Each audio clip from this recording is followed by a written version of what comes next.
The Falcon and the Winter Soldier Episode 5 has just released on Disney Plus, and I've had a chance to watch the episode, which includes the potential reveal of a new Captain America, a cameo, and more to break down. In particular, I'm going to be explaining the plot and ending for Episode 5 of the new Marvel show entitled Truth, in the aim to help you guys gather a greater sense of what happened. This analysis will also contain spoilers, so if you do happen to be someone who hasn't watched Episode 5 of The Falcon and the Winter Soldier, then I would recommend watching this video after you've caught up.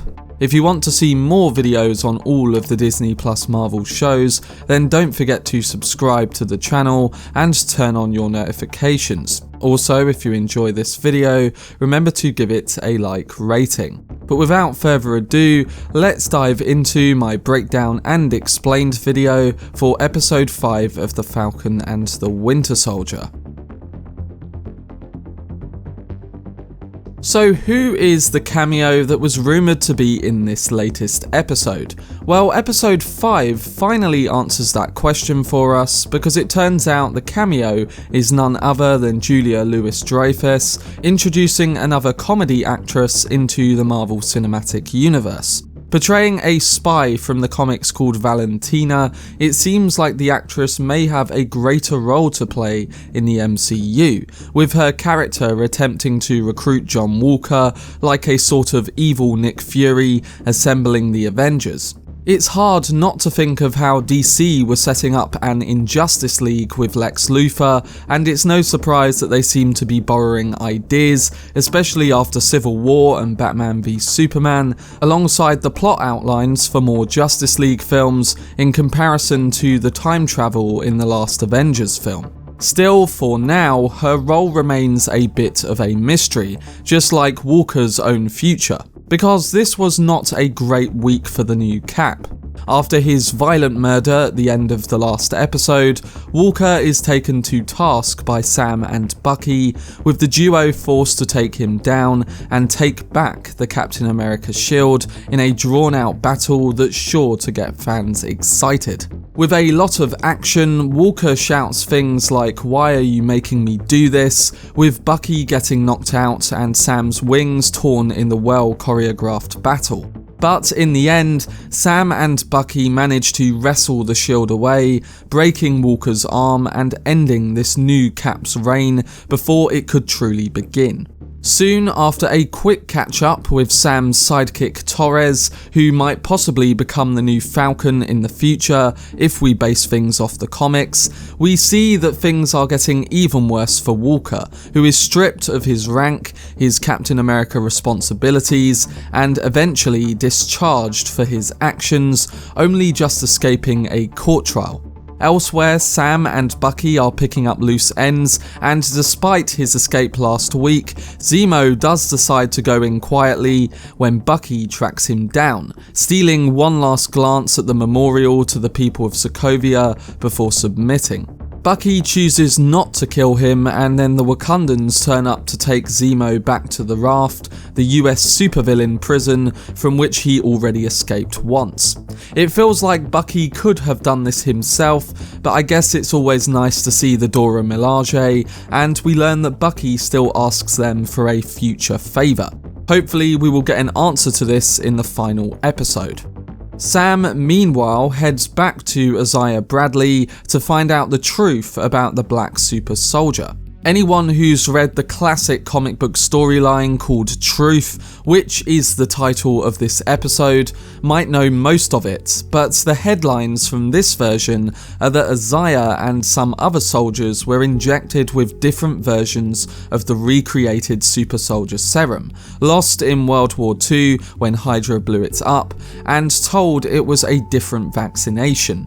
Following this, Isaiah and his less stable fellow test subjects were treated as less than human, sent into battle, and almost murdered to prevent the truth about the experiments getting out. When Isaiah tried to stop this, he was thrown in jail for 30 years, experimented on and dead to the world while his wife lived, had a child and died without him. "Those stars and stripes don't mean nothing good to me," Isaiah tells Sam when he tries to show him the shield, and it's not hard to see his point when he tells the Falcon that no self-respecting black man would take on the Captain America mantle. The whole discussion gives Sam a lot to think about, but fixing up his family's fishing boat gives him some distraction, especially when Bucky turns up to help out in one of the few montages in this episode.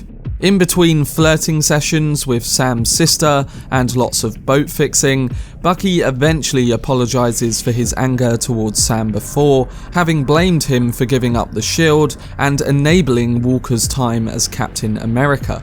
The legacy of that shield is complicated to say the least, Sam says, while Bucky acknowledges that he and Steve hadn't really considered the implications of what Sam would feel taking on the Captain America mantle. Sam tells Bucky that he needs to start moving forward and properly making amends. Anyway, Bucky heads off at this point, ready to answer Sam's call when he needs him, and Sam, in turn, decides it's about time for a training montage, learning to use the shield before cracking open a case Bucky brought him from the Wakandans that presumably carries his new wings. And we can imagine that they have a rather patriotic look. It could also be a Wakandan Captain America costume, but we'll have to see what it looks like come the final episode. Wrapping up this video, episode 5 almost feels like a finale in itself, tying up loose ends like Zemo and offering some satisfying emotional closure for the characters. But there are still a few story points to finish up next week. Walker, realising he hasn't truly avenged his friend's death, decides to head after Karli again, fashioning a new shield himself in the series' first post-credit scene. Sharon also pops up briefly to hire a shady character, while Karli herself decides to attack the Global Committee's all-important vote that will send refugees back to their home countries from before the blip. Joining her is Batroc, last seen being beaten up by Sam in the series premiere, and is now out for revenge. And while some of Karli's uninteresting army have their misgivings about aligning themselves with criminals, enough of them join to set up a fight in next week's finale. But that was my brief breakdown video explaining the plot and ending for episode 5 of The Falcon and the Winter Soldier. Overall, episode 5 is certainly the best of The Falcon and the Winter Soldier so far, getting to the heart of what the series is about with the mantle of Captain America, the struggles of its main characters, and actually moving the plotline forward.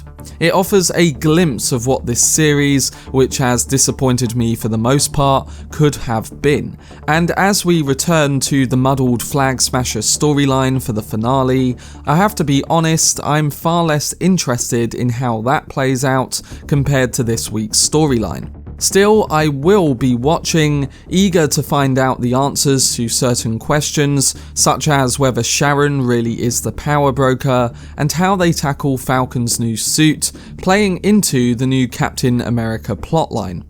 I'm giving episode 5 of The Falcon and the Winter Soldier an 8.25 out of 10. I hope you guys enjoyed my breakdown and brief review, and overall, I'm looking forward to seeing what happens in the final episode of the new Marvel show, which I will be covering on the channel next week.